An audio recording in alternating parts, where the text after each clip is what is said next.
Hi friends, welcome మన ఉమ్మడి వంటలు ఛానల్ కి. ఈ రోజు నేను చూపించబోయే రెసిపీ కోకోనట్ ముంజు ఎలా చేయాలనో నేను చేసి చూపిస్తాను ఫ్రెండ్స్.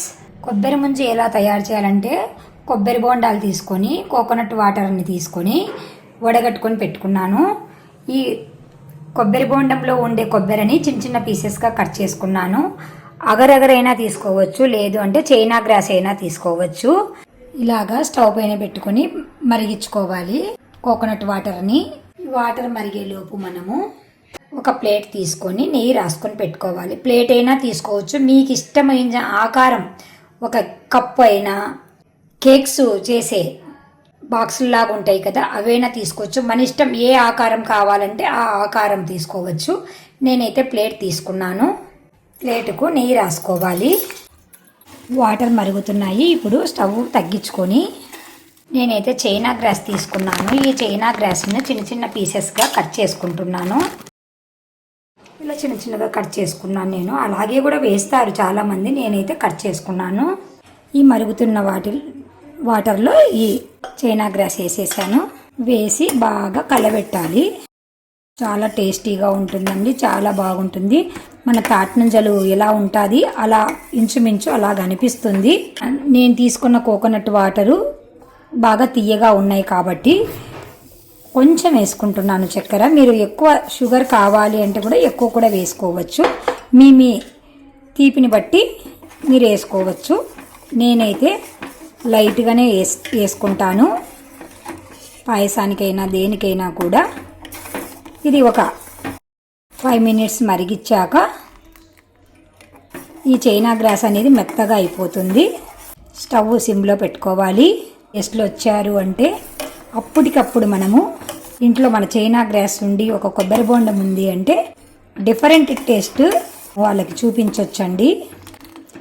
మీరు కూడా తప్పకుండా ట్రై చేయండి ఫ్రెండ్స్. చాలా చాలా టేస్టీగా ఉంటుంది. సిమ్లో పెట్టుకున్నాం కదా స్టవ్ను. ఇప్పుడు మనం కొంచెం హైలో పెట్టుకొని ఒక 1 మినిట్ మరిగించాక మళ్ళీ తగ్గించుకోవాలి. ఫైనల్గా మనము ఈ కొబ్బరి పీసెస్ను కట్ చేసి పెట్టుకున్నాం కదా, వాటిని కూడా ఇందులోనే వేసేసి చాలా టేస్ట్ ఉంటుందండి, చాలా బాగుంటుంది. తప్పకుండా ట్రై చేయండి ఫ్రెండ్స్. నాకైతే చాలా నచ్చింది. నేను ఏదైనా కూడా మన ఛానల్లో పెట్టేసరికి నేను టేస్ట్ చేసిన తర్వాతనే పెడతాను ఫ్రెండ్స్. కాబట్టి మీరు కూడా తప్పకుండా ట్రై చేసి మీకు ఎలా వచ్చిందో మాకు కామెంట్ రూపంలో తెలియజేస్తూ ఉండండి ఫ్రెండ్స్. స్టవ్ ఆపేసి ముందుగా మనం నెయ్యి పట్టించుకొని పెట్టుకున్నాం కదా, ఈ ప్లేట్లోనే ఇలా పోసేసుకొని 1 అవర్ ఆగాక బర్ఫీలాగా కట్ చేసుకుంటాం ఫ్రెండ్స్. చాలా సింపుల్గా, చాలా టేస్టీగా, చాలా బాగుంటుంది. తప్పకుండా ట్రై చేయండి ఫ్రెండ్స్. ఇలా చిన్న చిన్న రెసిపీలు సింపుల్గా ఉండేవి మనం ట్రై చేస్తూ ఉండాలి ఫ్రెండ్స్. మనం కూడా నేర్చుకోవాలి కదా, మన పిల్లలకు కూడా నేర్పించాలి కదా. మనం చేస్తేనే కదా మన పిల్లలకి వస్తాయి. మనము ఓపిక తెచ్చుకొని చేస్తే పిల్లలు కూడా నేర్చుకుంటారు. పిల్లలు కూడా మన పద్ధతులు తెలుసుకుంటారు.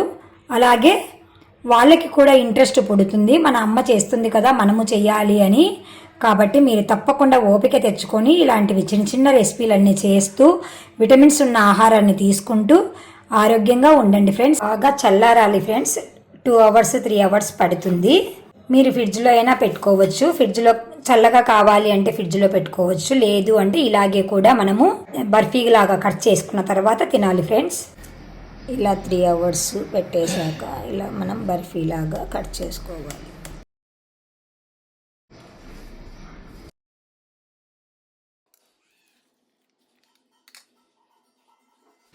చూడండి ఎంత నీట్గా కేక్స్ వచ్చాయో.